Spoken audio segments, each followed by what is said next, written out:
you have this fine little baby coming out of its egg. Hey everybody, and welcome to Colin's Creatures. Today I'm with John from Sim Container to talk about his sim containers. So John, what does sim mean? SIM is an acronym for a suspension incubation method, and it pertains to how the eggs are held above the substrate, the wet substrate, instead of buried in them. And that's how it's shown here.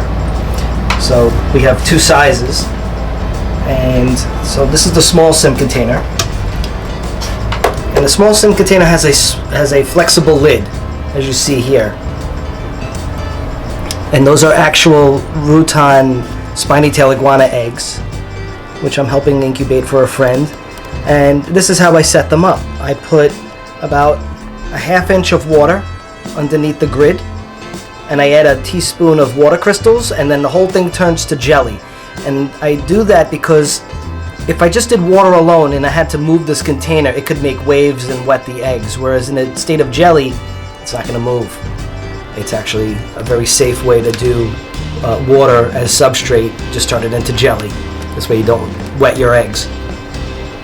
So this container, what it does is it keeps eggs out of the substrate. So now the egg has the ability to absorb oxygen as through its shell without being buried into a substrate, and it also absorbs water through its shell as well, versus being forced into a wet substrate. The benefits of this is faster incubation. So if you ask most colubrid or ball python breeders or monitor breeders that use the sim container, they will tell you it shaved a week off, or it shaved a few days off the incubation time. And it could be likely because of the ability for the egg to get more oxygen. So now I'm going to show you how I designed the inside of the sim container. Take this lid off. So here we have a grid, and the grid is suspended inside the container. And the grid holes keep animals from hatching and going down into the substrate, so it's a safety feature.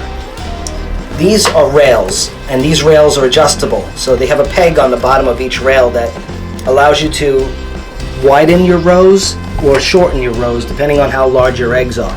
So if I had lace monitor eggs, I would move these rails over one. This way I have at least four spaces between the rails, because this is an egg the size of like an Aki egg or a Kimberly Rock egg.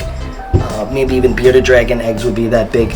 But lace monitor eggs are larger, so you need a larger row. So I would just pop the rail out and move it, and you can see that in this next container.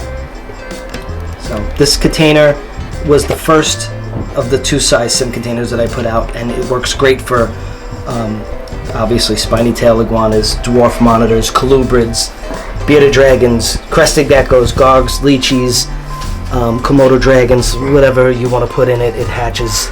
But I prefer the XL container for the larger species of eggs. So this is the Sim XL.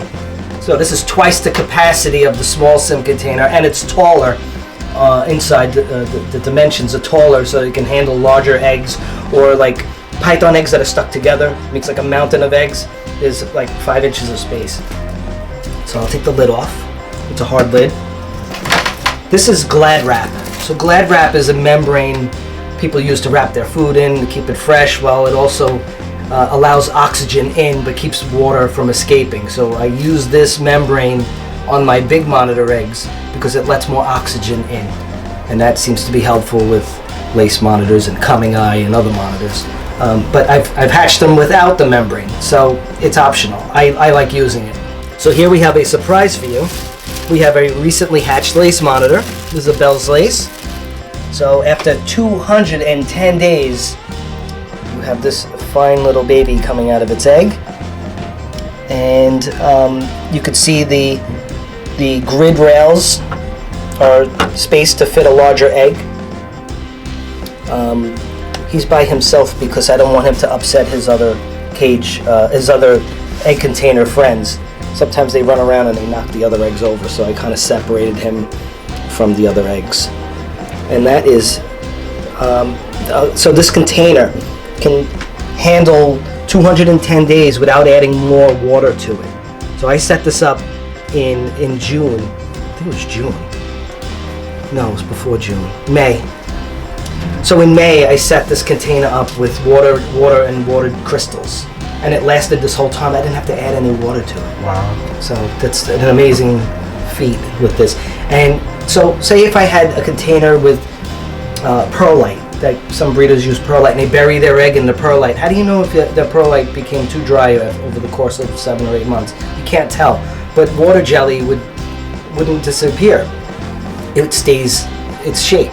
It holds water, so you can see if it's gonna evaporate or not, which it's not, obviously, because it's still full of water jelly under the grids. So. If you didn't notice already, there is a smiley face on the back of this lace monitor's head.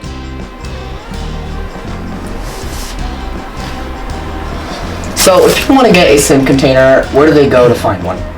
They can order at simcontainer.com. And I'll put a link for that in the description. Very good.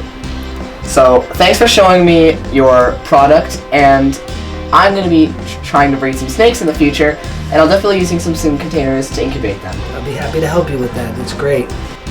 So thanks for watching. Subscribe to my channel, like my videos, and I'll see you next time on Colin's Creatures.